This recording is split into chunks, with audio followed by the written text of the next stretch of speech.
Si bien es cierto que Colombia no había tenido crisis tan profundas como las crisis en Venezuela, en Argentina, en México o en Brasil, en comparación con otros países latinoamericanos, sí tuvimos algunos coletazos en el pasado de crisis internacionales. Tuvimos algunos señales o algunos rebotes de la recesión de los años 30, tuvimos en los 80, a comienzos de los 80 y a finales del siglo XX, rebotes de las crisis de las deudas en los países latinoamericanos, y también hemos tenido crisis propia. Tuvimos la crisis en 1989, la crisis del café, seguida en el 92 con la crisis del agro, tuvimos también la crisis de la casa en el aire, tuvimos la crisis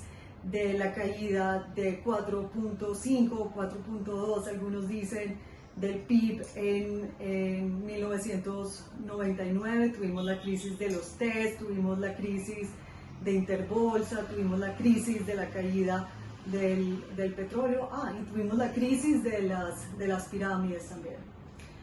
Las crisis son cíclicas y esto nos ha enseñado el mundo.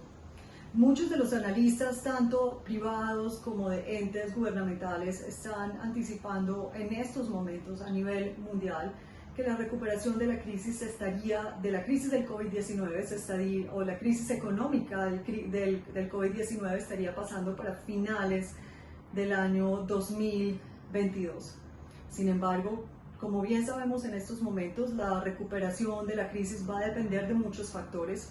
Primero, tanto de la efectividad de la vacuna como las medidas para lograr una vacunación mundial que sea eficiente, y también los tratamientos que se consigan para el manejo del COVID-19 y con esto poder controlar un poco más la pandemia. Pero también va a depender de las medidas que se tomen, medidas comerciales, medidas fiscales, medidas regulatorias de los países. Esta crisis tiene diferencias grandes con las crisis anteriores, como sabemos. Esta es una crisis que cubre múltiples dimensiones. Sin embargo, algo nos han enseñado las crisis anteriores y esta que estamos viviendo, como les dije, ya que sabemos que las crisis son cíclicas, tanto los gobiernos como los individuos debemos estar preparados siempre para enfrentar crisis, pero también, y quizás lo más importante, siempre debemos estar preparados o tratar de enfrentar estas crisis para buscar una pronta recuperación.